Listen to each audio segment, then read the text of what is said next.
दिल टूटता उनसे टूटता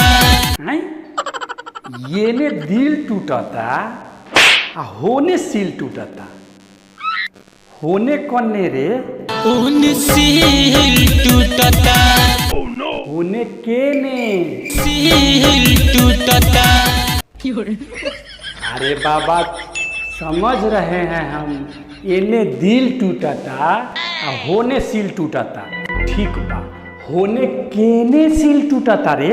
उनसे टूटता ओने सील टूटता।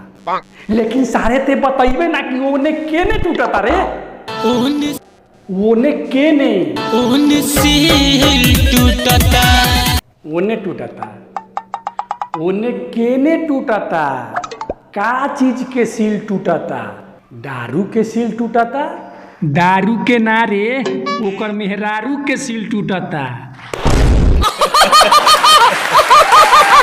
ऊपर घंटी दबा के तो लाइव करो, लहंगा उठा के सब्सक्राइब